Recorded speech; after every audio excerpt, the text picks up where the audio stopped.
Welcome, one and all. It's Wednesday night. It's a DraftKings here at Win Daily. We have a great crew tonight. It's a Win Daily core for four of us that all support the Win Daily from NFL to NCAA football. I'm Dave Gluckner. I can't wait to get into the Week 11 NFL DFS DraftKings. And while I do that, let's turn it over to Jason to introduce our guests. Well, we got the one and only Draft Master Flex, who actually was I would call him a co-creator of the entire DraftKings brand. So whenever we become millionaires, Joe, and this is on ESPN and we're actually on TV, you'll get yours because you put a lot of heart and a lot of time into building the PGA DraftKings. And I saw a couple people shout you out on Twitter earlier that you're obviously going to win the PGA DraftKings this week. And I think, Dave, if I'm right, he came on for the first DraftKings this year and he won, didn't he? Yeah, you're right. Yeah, he actually.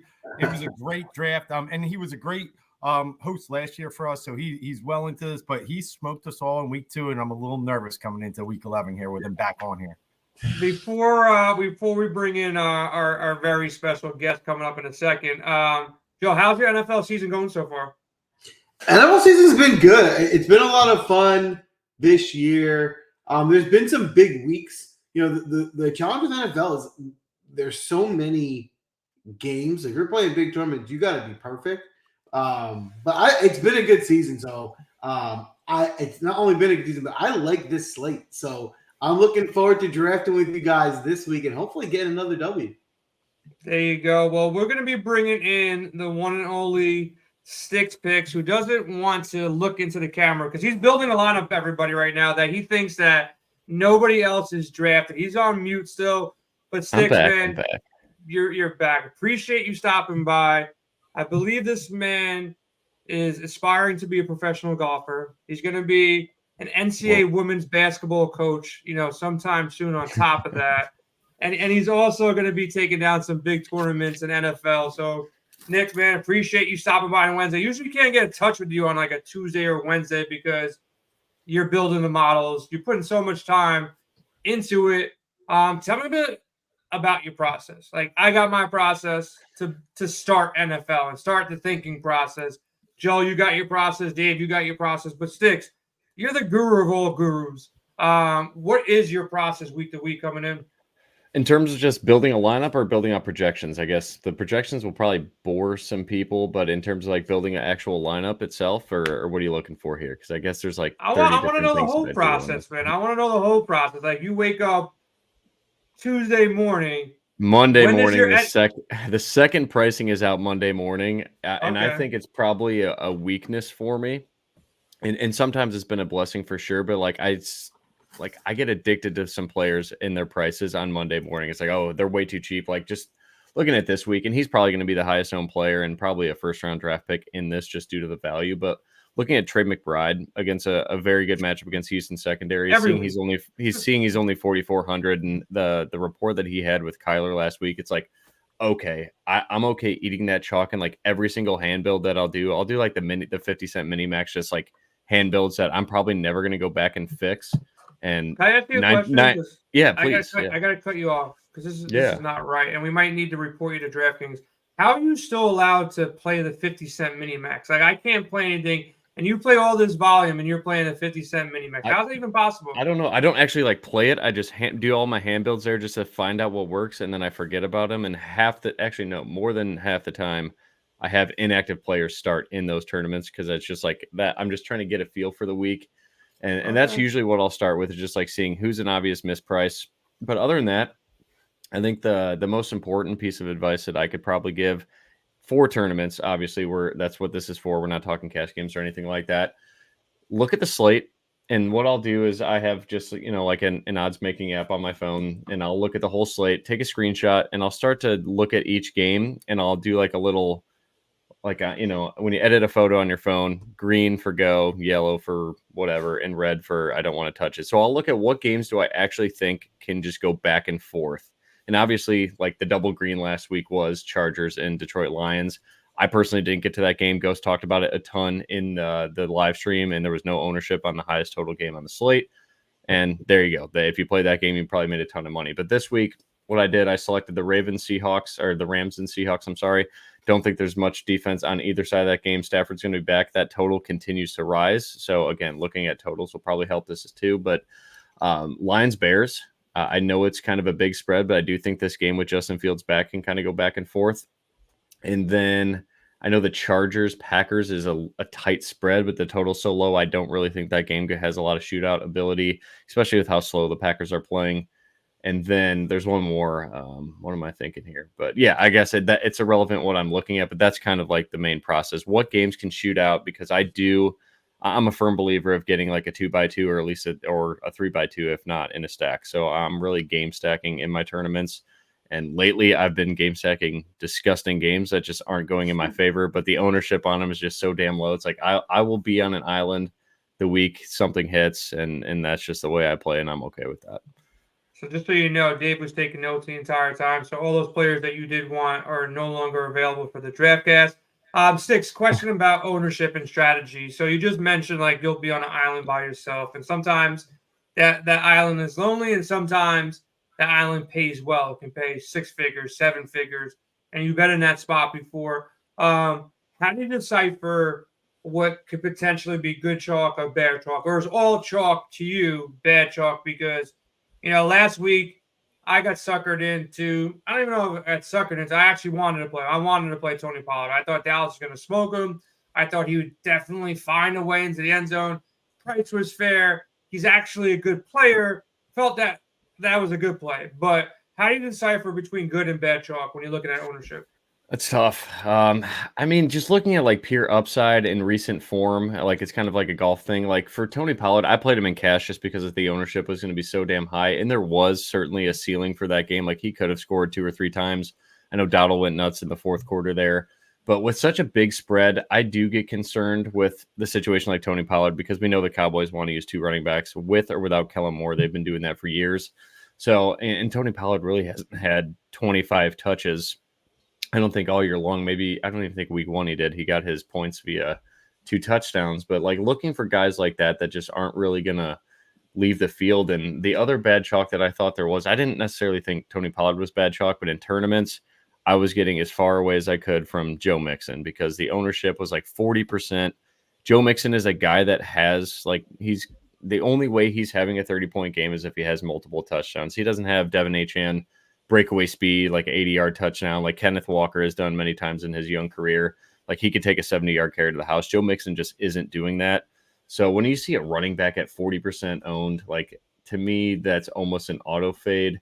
But it depends on the player. It depends on the price. Joe Mixon's price was affordable, but it's not like he's getting peppered with 7-8 targets like a guy like Jahmyr Gibbs when Montgomery wasn't playing, or a guy like Austin Eckler. It's not like he's part receiver and goal line running back like those type of guys. So if they don't have big breakaway speed at 30 to 40% ownership, it's almost an auto fade for me all the time in tournaments, unless it's just, a 4K running back. Like if Kyron Williams is active this week, I know he can't come back till next week, but at 4K, that's a guy you probably just play because it's salary relief that you can't really get at any other position.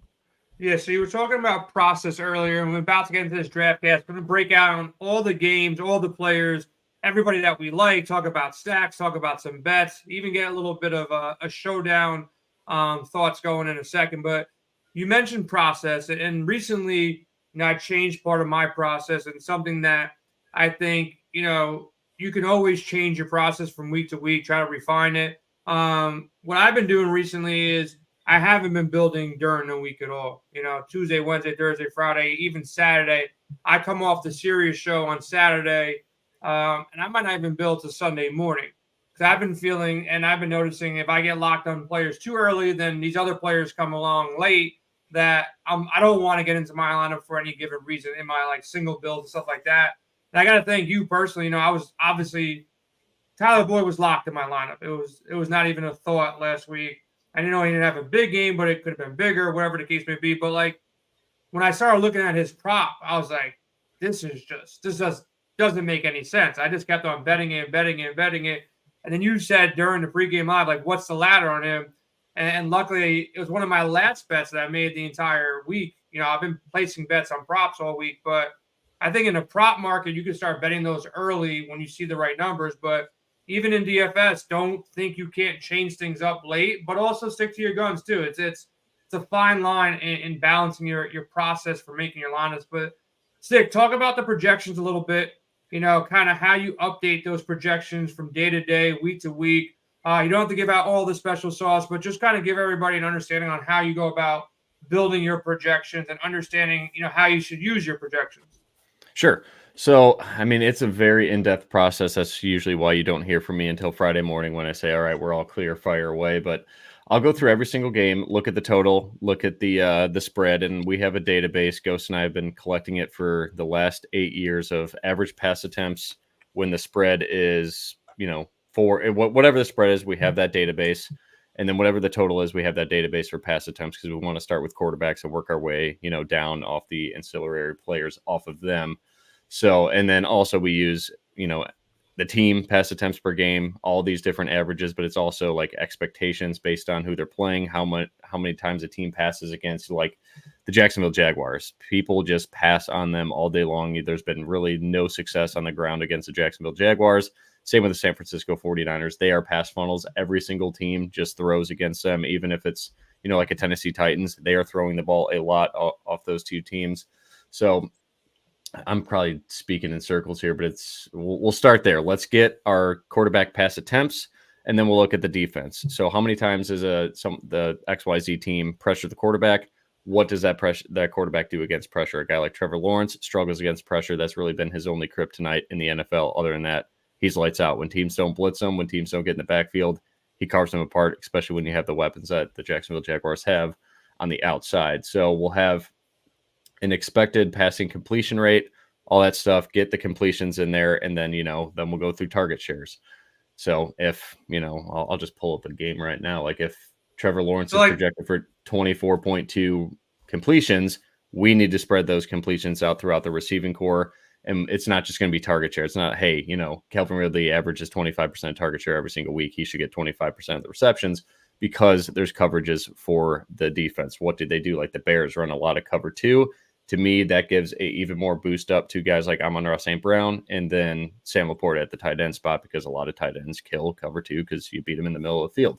So that hopefully answers the question. And then obviously we do the same thing by hand for running backs. So it takes a long, long time. And it's usually what I do when I get home from work till, 10, 11 at night, whenever I'm ready to, my eyes are bleeding and I need to go to bed. But it's been working. It really helps with the player props. It's helped you a ton. It seems like you're the one finding the props before I even notice, because once I finish a game, I got to go to the next one. And somehow you just figure it out when there's an edge and you text me and I'm like, yeah, let's go to work on that one. Or even, there's some just projections that are weird. Like when we were talking about the Jets, who did the Jets just play when they were against the Chargers? Like the whole world was betting the Jets. Even the model said bet the Jets, and sharps were on the Jets. I was like, there's just no way all three of these things are right. Vegas isn't just going to take an ass whooping on this game. So to me, like sometimes I will go against my numbers to do things like that. But yeah, it's for the most part, I trust it. I stand by it.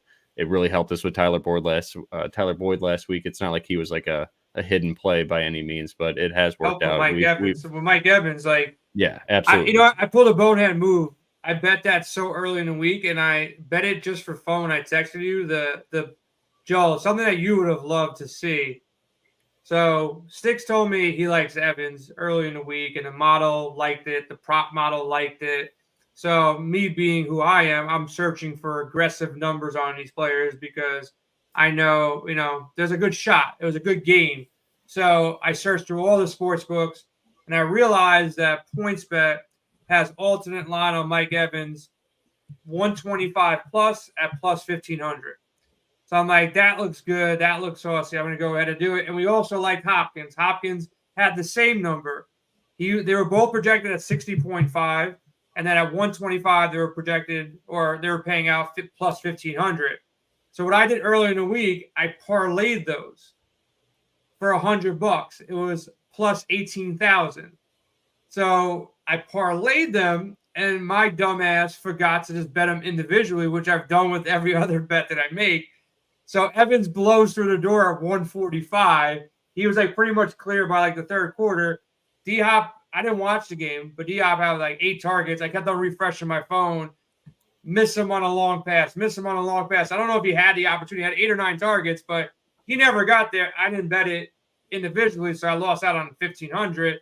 But I learned my lesson. That was just dumb. Just betting it too early, never came back around to it. But I found, and I know Joel's hit some monster parlays.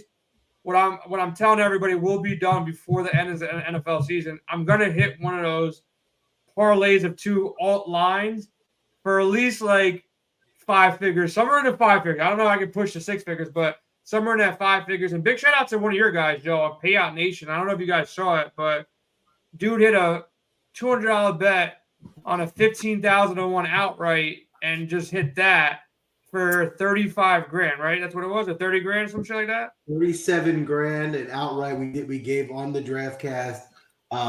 It was a incredible hit. He made one bet on the whole tournament, and it was for Camilla Vegas to win the tournament. And the guy won. Unbelievable. $200 turned to 37,000. That's sick. It was nuts. Right? I saw it yesterday in Discord. I'm like, really? That just happened? Like, that's amazing. So shout out to him. Looking ahead, I already made one prop bet. Just putting it out there. I caught Mark Andrews at 50.5 yards for tomorrow. I thought that was stupid. Multiple places had it like at 53, 54. I think it's up to 58 right now. So pretty happy about that. You guys have any thoughts on the showdown tomorrow before we get into this DraftCast? Thoughts tomorrow. We got T. Higgins already out. I've been doing really well in showdowns as of late. Almost caught a ticket to the Arizona qualifier. I was winning first for a while, but dropped back to third by the end, so that kind of sucked. But tomorrow looks a little tricky in one spot. You got this kid, Keaton Mitchell, that looked pretty amazing. Anytime he touches the ball, you got Gus Edwards, who steals every single touchdown if they get within the 5. So that's a little difficult spot there to kind of project out. I think Lamar is going to have a bounce-back game here. Obviously, him and Joe Burrow are in play. I respect the Ravens' defense a lot more than the Bengals' defense. Sorry, Jimmy. So Lamar in play, of course. Joe Burrow in play. Edwards and Mitchell in play. Mixon, I probably try to fade as best I can. Try to fade Jamar Chase slightly, but he can probably still get there, of course. The price on Boyd is fair. Probably don't go back to Trenton Irwin, but he's in play. I was shocked by Tanner Hudson getting like every single reception to start that game while I had those Tyler Boyd props. Like, what the hell is this about? But I guess he's involved. Irv Smith involved. Andrews I like. I think both kickers are involved. You guys have any lean if you're building? We'll talk about it tomorrow. We'll have a showdown cheat sheet up. But, like, any thoughts going into this showdown tomorrow? Where do you think this ball goes for Baltimore running the ball? Cincy passing the ball? Joe, got any thoughts? Dave, thoughts here? Yeah, I like targeting some of these secondary receivers on Cincinnati. So I actually think Irwin could be a good spot, especially if you're looking at a big tournament and a way to get different. With Higgins out, he gets on the field. He gets the ball. So, he's the type of guy, he doesn't have to go completely off in terms of over 100 yards. He might get 5 or 6 catches, which would be really valuable in the showdown slate. And in addition to that, I probably wouldn't play both of them, but their tight end, not Irv, but Tanner Hudson, who got involved last week. He had a bunch of catches. He's another sneaky, cheap guy that might be able to get you a bunch of catches in a showdown slate and get you some value, especially considering that I think what Six was saying earlier, if Higgins is out, some of those targets are going to go elsewhere. So those guys can eat up some extra targets in that offense. Dave, what are you doing about this backfield, man? This kid, Keaton Mitchell, looks explosive. Gus Edwards is a bust. He scores 14 touchdowns a game. Like, what are you doing here at the running back spot? Yeah, particularly, dialing on running backs, writing the running back report each week. And one thing, Cincinnati hasn't been good against them. Now, they've improved a little lately, but, Harbaugh's said it. Mitchell's going to be a guy that gets a lot more carries as the season progresses. I love his price tomorrow. I think he should be in play in most of your lineups since he's about 18th against running backs in fantasy points. So I do expect Baltimore's run game to be very good. And then, like Joel, I think Irwin, I think secondary receivers are good. We saw something today.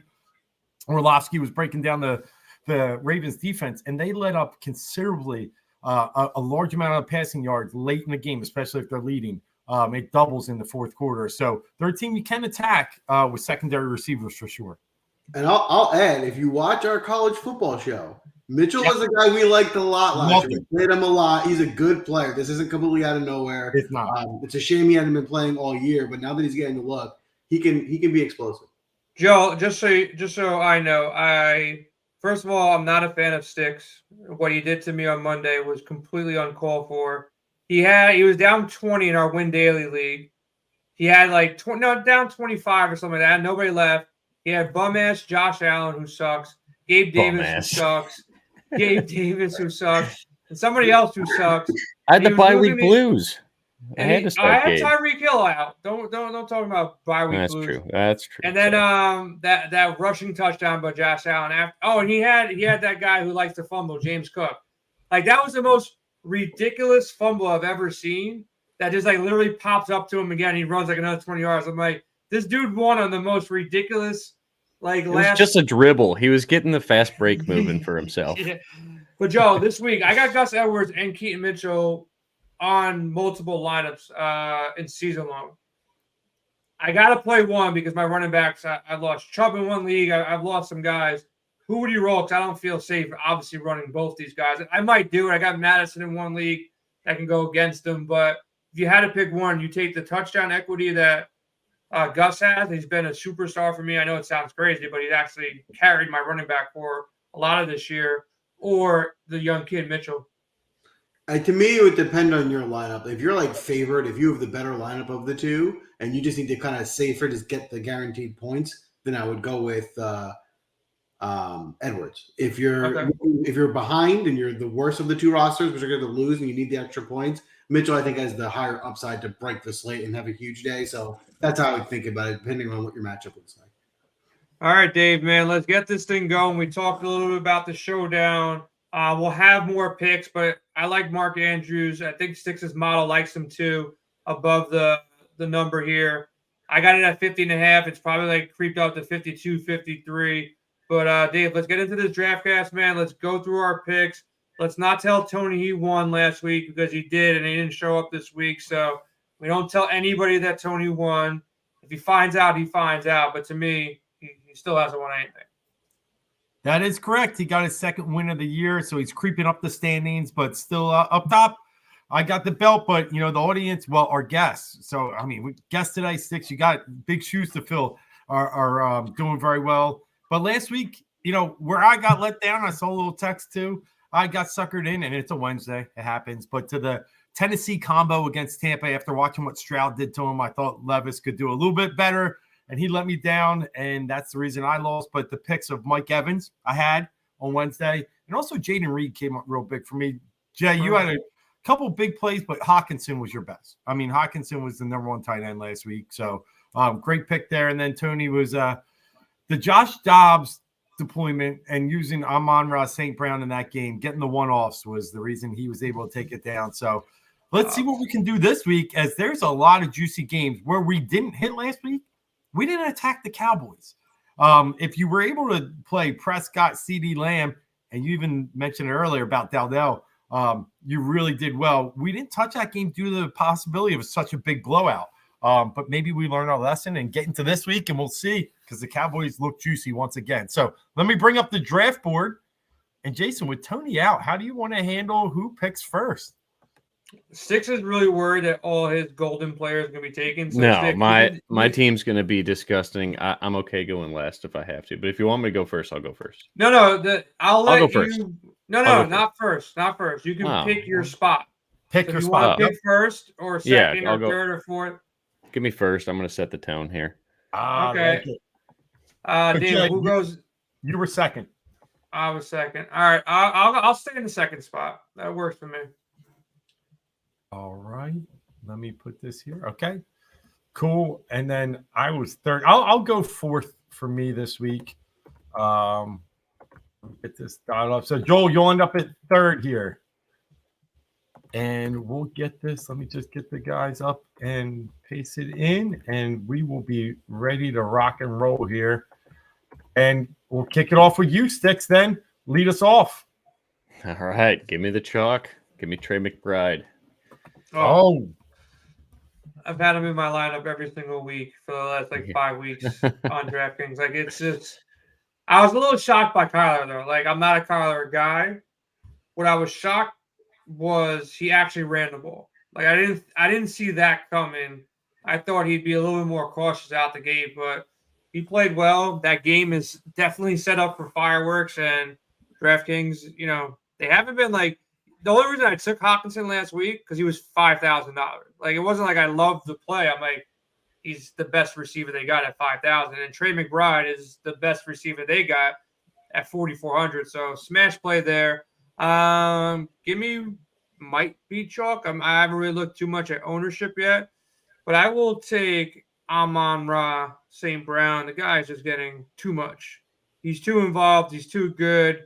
And I'm not going to Stephon Diggs. I respect the Jets defense here. I know there's a couple other people up top that look good. But give me the slight discount on Amon-Ra. All right. Got it. Okay, Joel, you're up.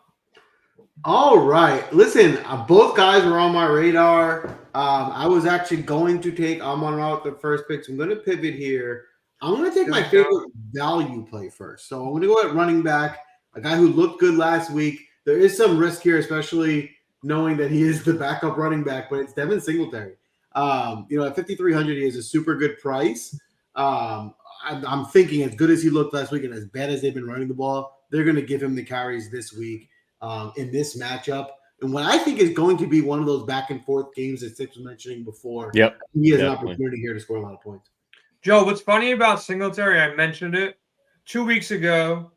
He was chalk. Everybody played him. He busted. And I was talking to Sia on Saturday. I'm like, isn't he in the same spot, maybe good or better, somewhere similar to where he was last week? And nobody's going to play him at the same and does what he does and was probably one of the better values.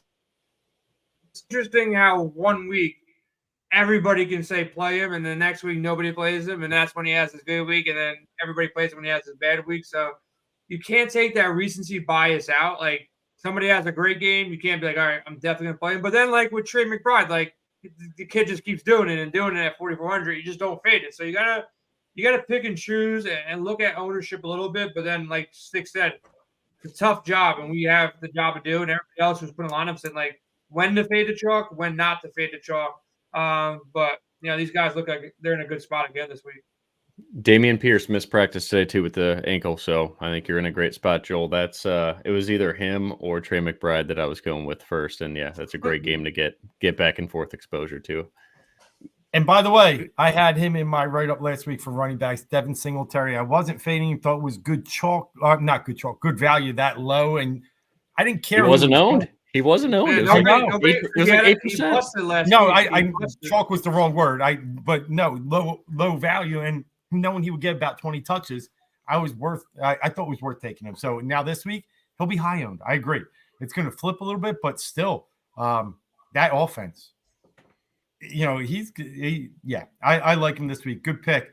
One guy I really like, and it's something we always typically attack. I know I see you do the same Sticks. I'm going to go Christian Kirk. Another good game last week, but facing the Tennessee Titans and the fact that Jacksonville got embarrassed last week, I think they're going to be a little bit motivated to have a good game offensively. So I want to get him on my roster early here. Again, he went over 100 yards last week. We all thought Ridley. It's Kirk, number one there. So I'll take him. And then, I think there's a lot of good value across this board this week. I'm going to jump. I'm trying to decide if I jump to the quarterback now, but we typically don't. So I'll stay in that game you were in, Joel, and I'll go James Conner. I'm still nice. Why would you do that? Because I'm still riding with you. You picks away from me. 2 picks away from me. I have him already penciled in, man. It's not good. And running back is not right? easy. I was shocked, man. 17 touches. Yeah. I was just looking at it. He was the next guy up. I'm like, all right, I'm going to take him now. 17 touches, doesn't get in the box, but like nobody else got any run. I think they just picked up Michael Carter from the Jets like today, which obviously says they have problems at running back if they're going to Michael Carter. Great pick, man. That price is wrong. It's definitely wrong on Connor in this situation. Agree. All right, Joel. All right back to me. I'm going to go ahead and go with Brandon Ayuk here in a game that I think is just a good matchup for him. This Tampa Bay defense is very strong against the run. I think they'll be able to at least slow the Niners rushing attack, but they're not going to stop them. We just watched some teams go off on them. Houston had a huge day throwing them. I think Stroud was breaking records. So I think it's a funnel defense where you're going to go to the air, and the guy they want to go to in San Fran is Ayuk. to get him at 7,100. I'm projecting him to be similar to some of the top tier studs Yep. at a significant discount. Nice. Good pick. Nice call, Joe.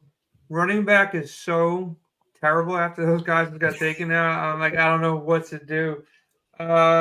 It's really bad out there, man. Like, there's really not too many places to go. Sticks, good call last week too on Najee, man. Like, I had him in my original lineup, had him in some. Then you kind of sold me on some Madison, and Madison didn't work out for me because he got hurt.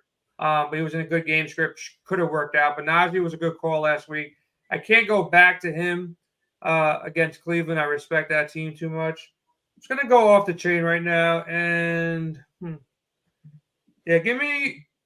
Even though it's like the grossest thing to watch this dude run, because there's nothing there at all. It's all going to be through the air. Give me Austin Eckler. Yeah. Try to get some top dogs. Running back's really terrible. So I was looking at McCaffrey.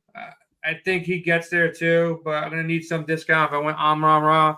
Running back is super soft. Eckler and the Chargers are so fugazi. Like, they're not a good team at all. But I think against this matchup, he'll get enough through the air, find his way into the end zone. I'm not sure who wins this game, Chargers or Green Bay, but give me some Eckler. No, you just said you liked Najee last week and gave a tip. They played the Steelers and ran all over. I mean, they played the Packers and ran all over them. So I do think Eckler gets his ground yards this week. I think it's a great pick. I think it's almost like one of those weeks. If he doesn't, he's dead to me, right? He's not going to get rushing yards. Like, I see him run. No, he gets like 2 yards. There's no offensive line there for the Chargers. True. Like, he runs like 2 yards, and he's like waffled by 4 people every single time. Like, it's just not there. And you see them around the goal line, like that jet game. It took him like eight fucking handoffs to get like 2 yards with Austin Eckler. It doesn't make any sense to me. So I don't know. It's tough sledding. That's why they're not a real team, and that's why they're probably not going to make it too far. As good as Keenan is, as good as everybody think Herbert is, it's just not panning out for them. No, I hear you. But all right, over to you, Sticks, for 2. And you got some fans in the chat, by the way. Yeah, I appreciate that. I am going to ride what Brian said in my lineup that I hand built before this. I thought would be weird enough that I don't get sniped here.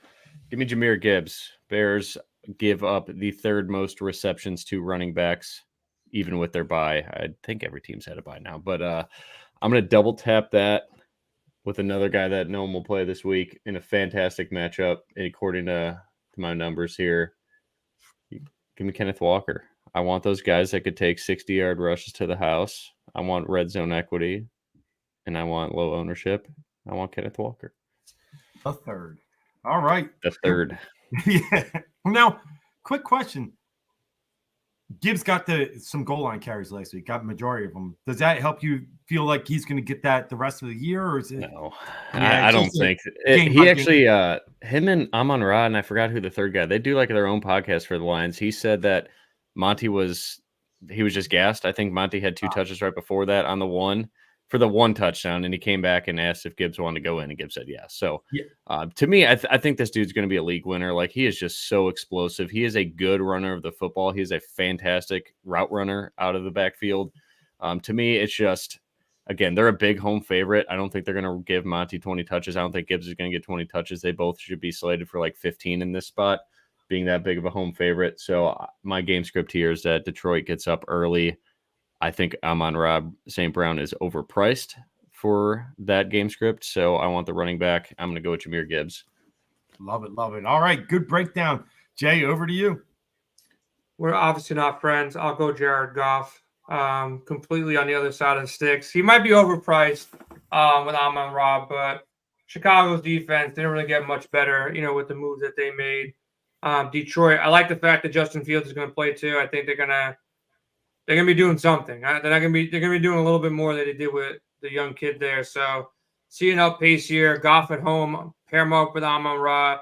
You get the discount from Amon-Ra to Goff. That combination is not like super expensive because Goff is at least still, fairly priced.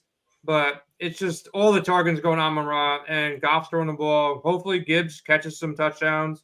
I'll take 280. And 2 touchdowns for Goff at 6,600. Pretty safe play to beat you guys. All right, I like it. All right, Joe, where are you going to go here? Listen, this is a tough draft. A lot of the guys I was hoping for, you guys are eating up on me, so I'm gonna have to make some pivots. I'm gonna go value here. I'm same kind of concept. I think Cooper Kupp's another receiver who is just underpriced compared to the other studs. If we get a healthy Stafford this week, Yes. he has as much upside as anybody for $1,000 less. So give me Cooper Kupp. Love that pick. Like that.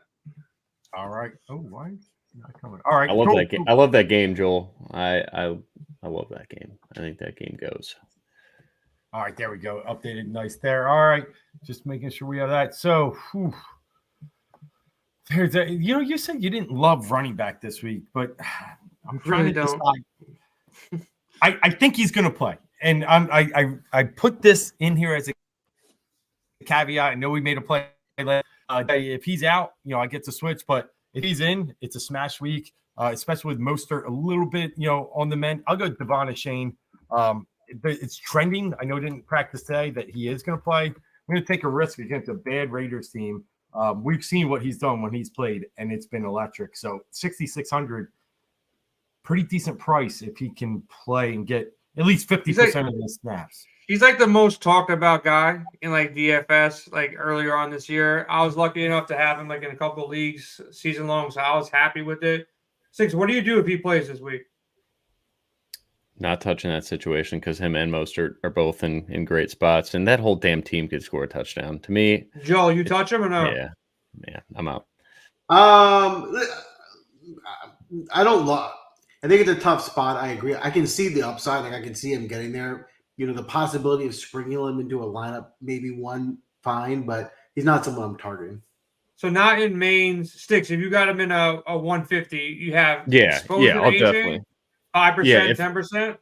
Depends what his ownership is. If when I play MME, if I'll either go field weight or I won't play him at all, like minimum. So if he's 20%, I'm not touching him. If he's 10%, I'll play 10 to 20% HN for sure in 150s, but in a single entry or 3 max, I'm not getting there. I want guys that I know aren't leaving the field and have, very good probabilities of scoring a touchdown. Gotcha. No, it makes sense. Right. It's a tough call, man. Like I don't even know what to do with him in season longs. I have him in my IR spot. Like, do I roll him? I think you got to play him. You got to play him in season long, unless you're loaded. You got to play him in season long. Yeah. Okay. All right, I'm going to back my other pick up here, and a little bit.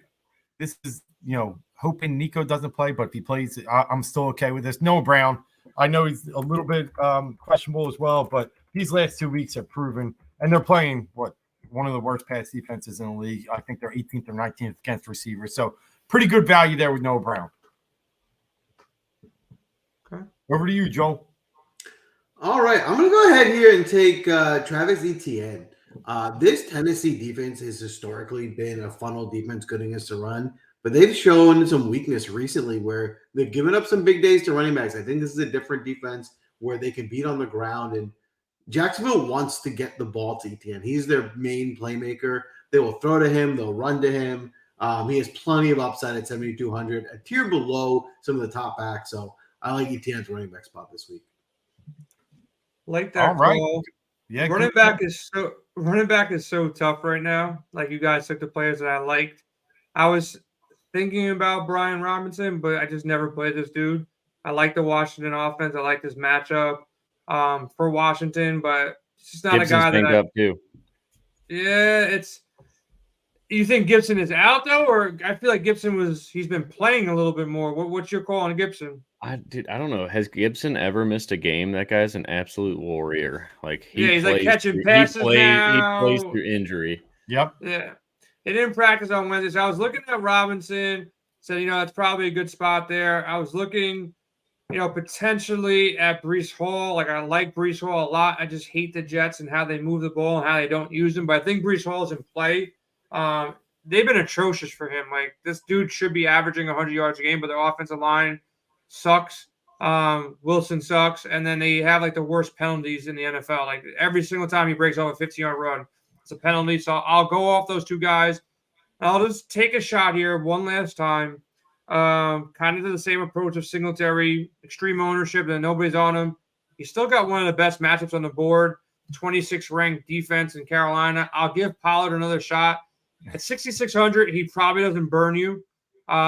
He gets more touches than he got last week just because they won't be up by 40 most likely, and Carolina might put up slightly a fight at home. So I think he gets your 15, hopefully 20 touches, finally gets in the end zone. It's been a while since week 1. Price tag is still fair, 6,600, and I don't like the running backs. He won't be my top owned running back, but after you guys took who you took, I think he's one of the better guys still on the board. All right. I like it. All right. Over to you, Sticks. All right. Just because I don't know what Jay's going to do, I'm assuming he's going to bring a bring back of that Detroit stack, because that's the only way Jared Goff has a big game. Give me DJ Moore. All right. Fair price on DJ Moore. I put him up in my cheat sheet. He was one of the guys I thought might land back at me because his quarterback play has been so terrible. Like DJ Moore is the number 1 wide receiver in an up-paced game at 5,600. So love the call there. All right. I don't know if you guys would take this guy or not. I don't think you'd pay up.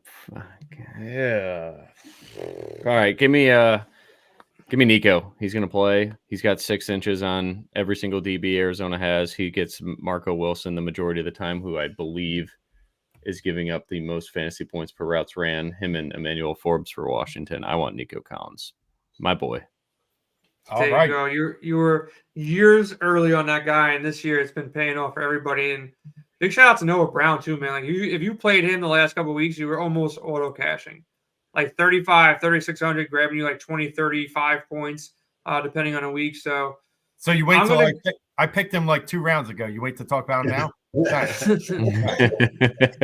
Well, we talked about Nico. I definitely prefer McBride and his price tag, and I'll definitely have way more exposure to him. I'm not a Marquise Brown guy, but I need some value here based on the way I built. So he's going to have a better game than he had last week. He's one big play away. It's going to be a good pace game here. I prefer Connor. I prefer Trey McBride, but I do want some exposure to this game, and the price is right. So give me Marquise Brown. All right. That's a good pick. Arizona, at least they got a guy that can pass it now. So he should get more volume going forward. But with that, Joel, it's over to you. All right. I'm going to go ahead here. I'm going to go back to this Seattle game. I'm going to take DK Metcalf. Metcalf is another guy who's getting a ton of targets. He's a true wide receiver 1. They're throwing the ball a little bit better in a back and forth spot. I think he's a little bit underpriced this week. So I like the upside you're getting with Metcalf. All right, cool. I think there's just a lot of value across the board this week at quarterback. Yeah, I could go so many different ways. But the one I'm going to want to go, and I think, I like Fields this week. He's ran for an average 140 yards in the past 2 games against the Lions. But, with more off the board, I think I'm going to go this other combo. I'm going to stack the San Fran. I'm going to go Purdy, and I'm going to go Kittle here. I just think, Purdy's just your steady, take it as you go. He's going to get you near 20 points each week. I love your pick with Ayuk. That would have been my preferred, but George Kittle has been one of his targets, and they're not very good at Tampa in the passing game, and especially against tight ends. It was a little fluke last week, I think, shutting down Tennessee, but remember what CJ did against them 2 weeks ago. Tampa's still a bad pass team. I'll take Purdy and Kittle.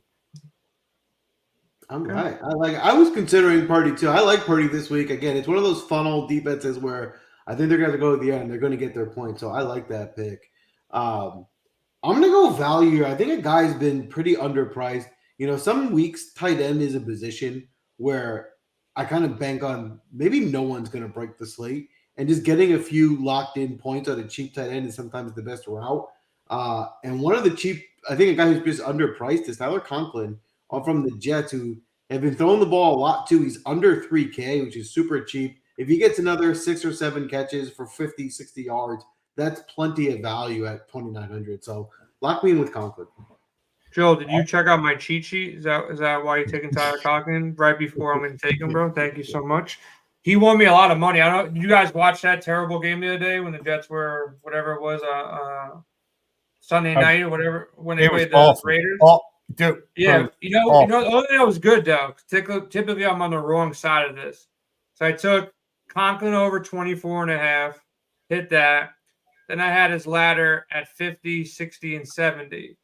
And I don't know if you watched the whole game. Remember that last catch? The last catch he made was like for 25. Yep. Put him exactly at first on ESPN. It said 69. I was like, oh man, if I miss this by like 1 yard, and then they bumped it up to 70. So DraftKings obviously paid it out. So I got all the way up the ladder. I think it was like plus 950 or 900. So nice little ladder there. So I'm a big Tyler Conklin guy. Wrote him up. Joe, great call, man. They can just do a couple things right. I think it's a great spot. Good price on him. It's a good call there. This guy has cost me more money than most players this year. Probably will cost me some season-long leagues. Definitely has cost me. He's hit one ladder for me, so I think he's still net positive there. The guy is the new Mr. Glass of the NFL. Got any guess who this is? You guys are all stoned, and Sticks not even listening to me. Joe's actually thinking. Sticks ignoring me. Has no clue what I asked. And Dave's thinking. It's a guy that's lost you a ton of money. What position? He's won me one ladder bet, and then he's sucked every other time. So he's close to your hometown, and he's a wide receiver. Yes. Nice price. I was listening. I'm just trying to figure out what I'm doing next. Any guesses? Price. Yes. Yeah. Hold on. Who gets hurt every single week at a wide receiver? There's only one dude. He's either out or like kind of out, but like he could catch a 70-yard pass on any play. Is it Sticks' boy? Is it Waddle? Waddle doesn't get hurt as much as this guy. Yeah, Waddle's been out a couple games. Yeah. Nice. Who's Sticks' boy? Hold on. There's no Christian Watson? Yes, Christian Watson. There you go. I did. He's not my boy, but we had the big game against Dallas. We were like the only ones in the fucking world on him that week last week. So that was last year. He's still 4,600. He obviously doesn't practice today because his toe hurts. I believe. I think it's his toe, or who knows what's his problem this time. He's got back and chest issues. Okay. 4,600. If he doesn't play, I do like Jaden Reed. I was actually going to click Jaden Reed over him to get like a slight discount. I do think this Charger Green Bay game could get a little sneaky if Green Bay scores to kind of keep pace. The spread's only 3 with the Chargers on the road here. So hopefully Eckler scoring touchdowns, and they got to air it out a little bit. It's a little crowded with Dobbs and Jaden Reed there, but Christian Watson is still their number one guy if they can just find a way to get this kid the ball. So I'll take a shot. GPP's 4,600. All right. So you're going Christian Watson. Yep. All right. I just heard Jaden Reed was making sure I heard the right guy. All right. Over to you, Sticks. I'm going to complete my mini game stack here. If you can see my lineup, everybody's going back and forth. Give me Justin Fields coming off the injury. 6,900 for a guy that's going to carry it 10 times and should be getting his ass kicked as an 8-point dog. I like that. And then the other side, I told Joel I love this game, and he technically has that offense supports 2 guys with a 30% target share. Give me Puka. There you go. Got to put him in the flex though for me. Okay. Gabe, if you could, because I got to flex the late guy. I can't be, flexing a noon guy.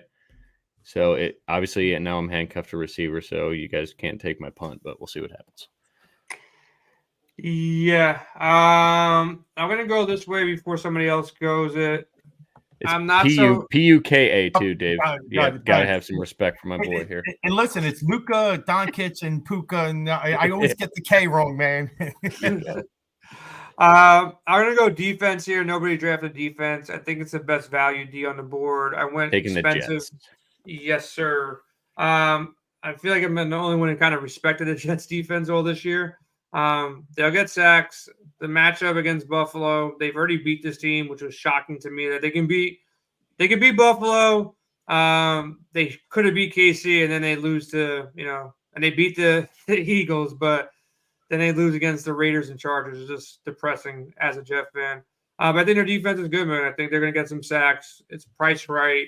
I need value, so I'll steal some value, with the Jets D here. I like it. They were on my cheat sheet. All right, Joe.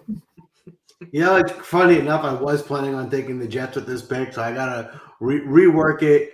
I am also going to take a value receiver. Maybe I'll steal Stix's pick here, but I think he's a little bit more money, so he's probably looking at someone else. I'm going to take Rondell Moore. He had 8 targets last week. Dude. That's out of the slot. I think he might be Kyle Murray's go-to guy. At 3,300, he's really cheap. So in another spot, I think it's going to be a really good game. I like Rondell Moore getting me a few catches at only 3,300. I love it. Dude, he had eight targets last week. Yeah. Good matchup on the inside. Tavir can get beat on the inside there for Houston. I was so I'm not going to play Rondell Moore because I have Trey McBride. I'm not going to go 2 pass catchers without the quarterback. It's just a weird thing for me, but I love that pick, and that is I was going there if someone else took my guy. I don't think anybody will take the other guy, but I love that pick, Joel. It's good value. Appreciate that. And then I'll go ahead and take my defense. No, it's not your turn. I don't want you to give me. Then you're let him take his defense. Yeah, I'm about to. Yeah. Well, because Joel's already wins enough. We don't need him to get any extra picks here. I was just putting the brakes on just for fair, but to be honest, I was going defense. Jets were plugged in my lineup here, but my please do it. I'm going Dolphins. Dolphins D. Love that. It kind of lines up. Yeah. Go ahead. No, that's great. I mean, they're way too cheap. Aiden O'Connell, come on, going across the country to Miami. I love that running back defense duo you got there. Dolphins should be 3,800, if not up to 4K, especially when everybody's healthy, coming back off the bye. Jalen Ramsey's going to be good to go too. I love that. That's my favorite defense of the week. That's my the 50 cent making lineup shit. Like Dolphins or Jets are like my auto pick. So usually that's what's going to be the chalk too, is like, what does DraftKings force you to do on a Monday? And they're probably going to be super high on, but I love that. I love that play. Yeah, thanks. And I'm with you. And that's, a strategy that probably a lot of us use. If I can take some offense on one side, pulling back a defense on the same side is a good game environment to be in. So it lined up well when I didn't get the Jets. And then I'm torn, but I think I'm going to go back to the well here. He let us down last week, but 2 weeks ago, he was really good. He was in your top 5 last week. And I just don't think we can go away from him off one game. I'm going to go back to DeAndre Hopkins, and it gives me a little bit of correlation there with Christian Kirk. Love that. I like all that. Right. Cool. Now, Joel, you can pick your defense now if I didn't take it. I'm safe. You did not take them. Listen, there's no point in me taking my quarterback. You guys all have quarterback. So I got anyone I want coming back. So for now, I'll go ahead and take Giants D. There's not a lot of good value defense. I would have taken Jets if they were available, but they're not. If you're going to go value, it's a tough choice here. But the Giants showed some big weeks. So they're playing Washington, division rivalry, not the best offense. They're turnover prone. So maybe they can get a turnover or 2 to get me there. Howell takes like 5 sacks a games too. So except against the Eagles. Yeah, that's true. He's actually changed. No, he's actually. I've been reading reports on him, man. Like he's checking down to running backs a lot more, not getting sacked as much, due to that. So he's actually good, man. I think they actually have a quarterback moving forward, but I'm kind of stuck here, man. I got to pick a tight end. If I pick the guy that I'm looking at now, like this, I'll have like 4,200 left, which means like nobody. Just take Michael Mayer. Take the punt. That's who I have there. But now let me just ask you, look, just for shits and giggles, try to find somebody in the 4,200 range that's available. You go, there's nobody. That's what it leaves me with. And I'm looking there. I can get Jaden Reed. I already have Christian Watson. I can get Johnston, who I don't really want to get. You got like Tutu Atwell, Michael Gallup, Josh Reynolds, banged up Curtis Samuel, Robert Woods. It's kind of gross there. So I don't know.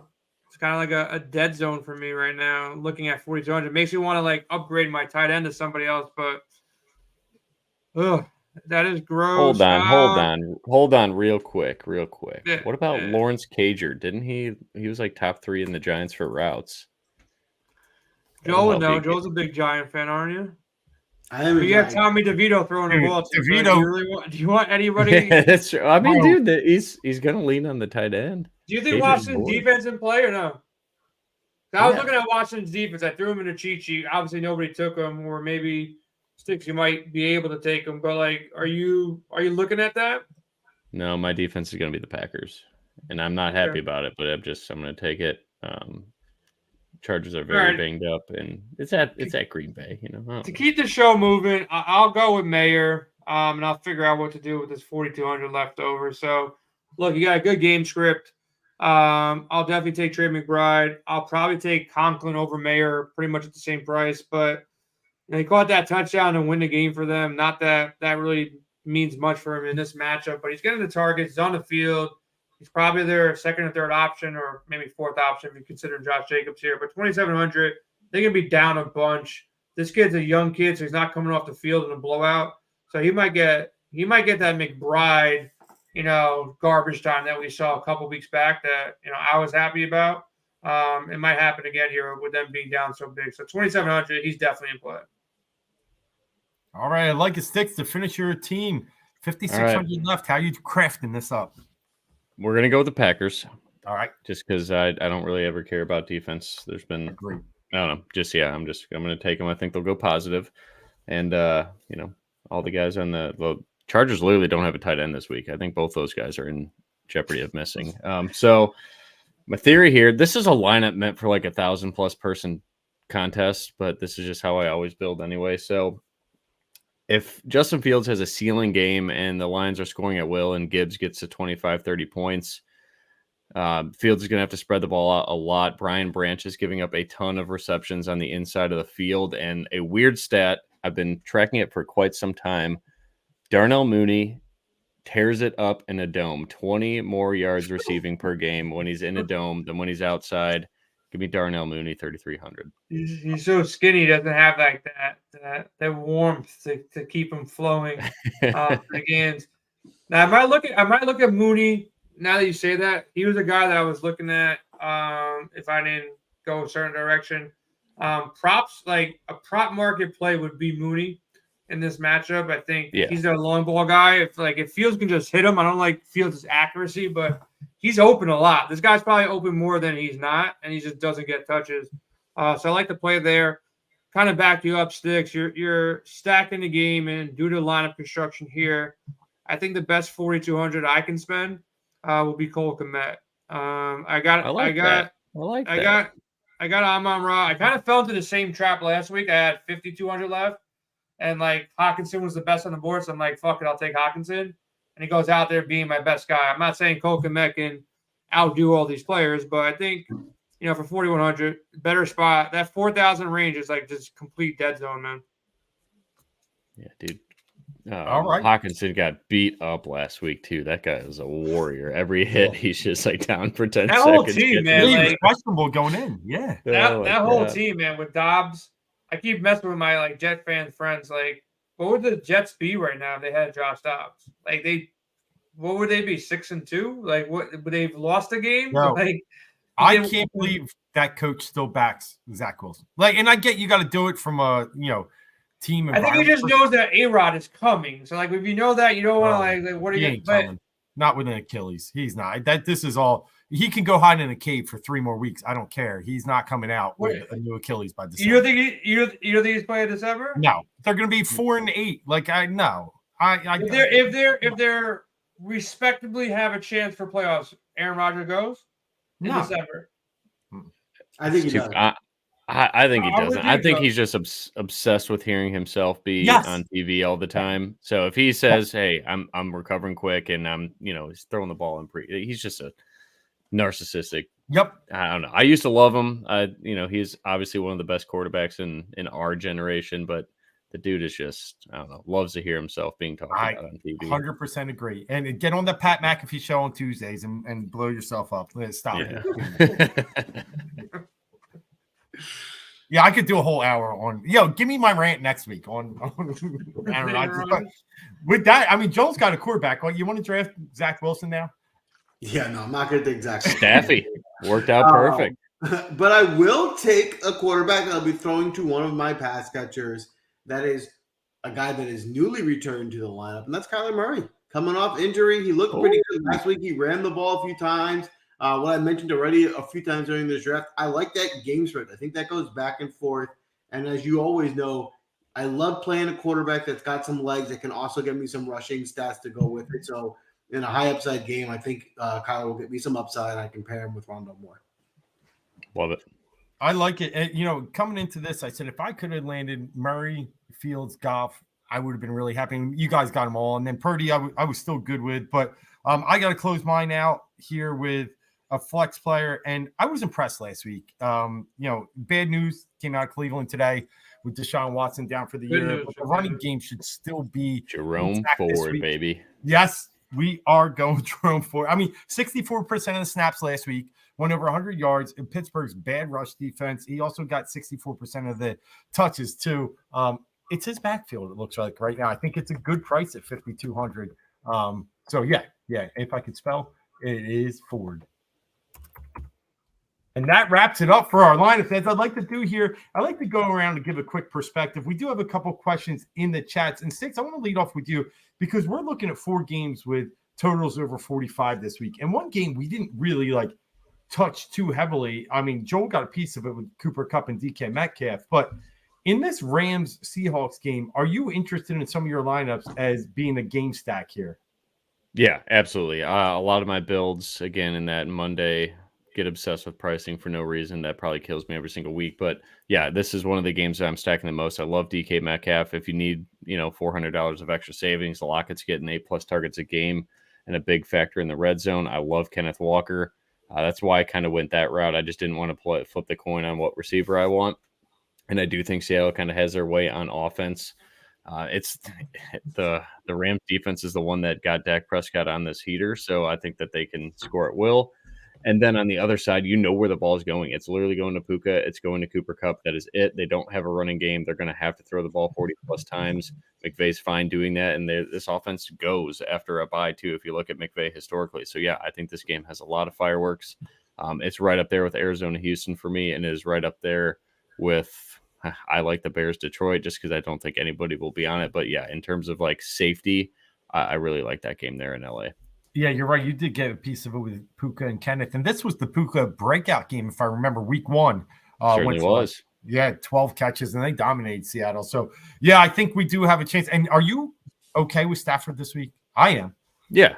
I think, they cut Rippon. Who'd they sign? They signed Carson Wentz. Yeah. I think that's a clear sign, though, that Jared Goff's good to go. Because I believe there's only 2 quarterbacks on the active. I have their active route. Yeah, there's only 2 quarterbacks right now. So, he's got to be good to go.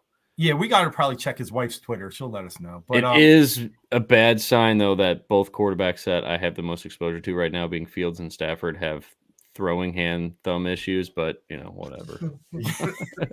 We'll worry about that Sunday night. Yeah, I kind of just to go against you guys for a second. Sorry to do it, but I think Seattle's defense is kind of good. Not great, but they're kind of good. That's the only worry there. Dude, I thought so too, man. Washington stayed in that game, and Seattle's defense fell apart in the second half, and Baltimore just beat the living shit out of them. I know Baltimore smoked them. I was kidding. They stink. They threw a touchdown. Washington drove the field with a minute left, seamlessly, 2 times. Yeah, you're probably right. I think Seattle's defense is not. You're not great. Harris. It's mediocre. Yeah, but Jay, I got one for you because there was a comment in the crowd here from Brian about the Tank Dell Hollywood stack. You got a piece with Hollywood. That game is also one over 45. Is it if you were going to build a game stack there? Where do you start? So, I think with me on the Arizona side, I would prioritize McBride first, then Connor, then Marquise Brown, but all 3 are definitely in play for different reasons. Now, Texans have started to become a team that becomes difficult to stack now. And the reason why I say that is they have multiple weapons now. If Nico's playing, you got Nico and Tank Dell. Then you got Noah Brown, who's been balling. Then you got Dalton Schultz, who's involved. That's where my worry goes sometimes. So just running CJ Stroud is the easiest option. And pairing him with one of those 4 guys, it's difficult, man. It really is because Brown's price is up, Tank Dell's price is up, Collins' price is up, and Dalton Schultz. You can't get a cheap, pairing there. So it's difficult with the Texans. That's why I didn't really go to that side. I think Singletary is a way to go. If you wanted to get I wouldn't go Singletary and Connor, but I think Singletary and McBride is the easiest way to get exposure to a weak running back slate. that's the easiest way to go, but it's difficult to decipher between Nico, Tank, and Noah Brown for me. Yeah, good points. Good points. Now, Joel, I mean, you got into 3 of the high scoring games. The one you didn't touch, and unless I'm missing, it was Vegas, Miami. I know I got a little bit of that. Is there? It's not that you're avoiding. We all pick different lineups, but if you looked in the Vegas Miami game, are you a little worried just based upon the potential for a blowout, or is it one you'll play? I like the game. I certainly see the points coming. I just think it's a hard one to play for DFS purposes because of pricing. You really got to spend up to afford Hill, which I think he's got plenty of upside. It's just hard to afford the lineup with him in there. I don't think Waddle's been consistent enough to pay up for his price. Yep. The other guys in that range I'd rather play. The running backs are too spread thin. So from a DFS perspective, I think it's just hard to target. But I do certainly think there'll be points in the game. Yeah, I agree. And looking at this whole – oh, go ahead, Jay. Now, I was going to ask Sticks, the guy that I was tinkering and maybe thought to play, Jacobs, at that price, we hear Antonio Pierce saying he's the guy. Talk about a guy who never leaves the field. It's Jacobs.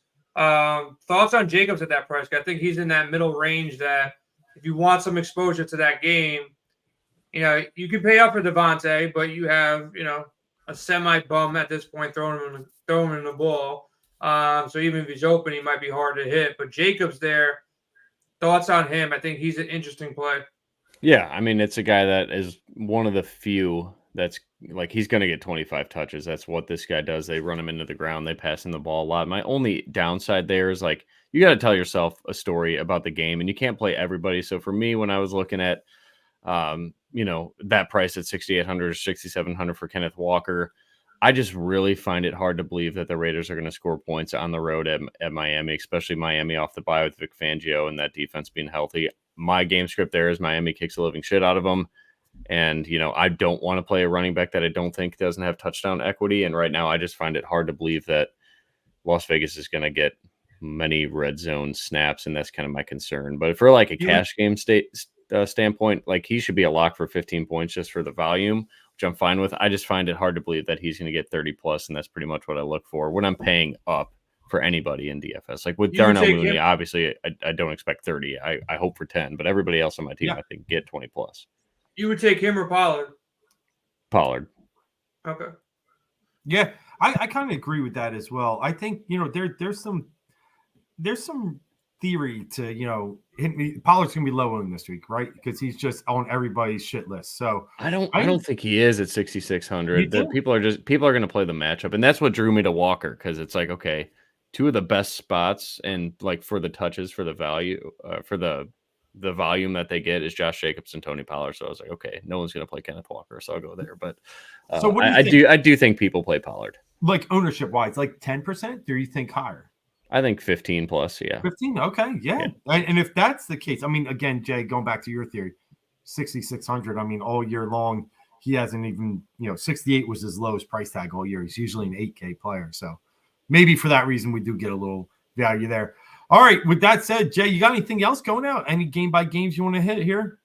Just want to let everybody know if you were following me in the Discord at Win Daily, put a prop on Kevin Durant over 3.5 assists. Just check. It's halftime. He's got 4 assists. And we got a little ladder going too. So feeling pretty good about that. Outside of that, look, man, we've been, crushing a lot of different things here. As far as, content goes, as far as winners go, we just mentioned, some guy in our chat on his own. I don't know if you guys mentioned it. Probably you guys did mention it, but we had a big winner in the prop market. Props is what I'm all about. Not when I'm not playing DFS, and put up the cheat sheet today. What I kind of do as far as process goes, put this up on Wednesday, and this thing changes throughout the week. When news drops, like the Tyler Boyd news, I'll come in and change it. Nobody mentioned Herbert this week. I think he's in play. It's like the top. When I say elite, these are the high price guys, mid price guys like Stroud, Goff, Purdy, and nobody mentioned Geno Smith. I think he's in play as well, even though he's been kind of disappointing. Up top, McCaffrey, Eckler. We didn't talk about Breece Hall. I'll change this throughout the week depending on where I go, how I feel about certain things. We didn't mention CeeDee Lamb, too. He's in play. Garrett Wilson, he's getting all the targets. Alan Lazard is terrible. Doesn't even look like he's trying out there. So I think Wilson's also in play.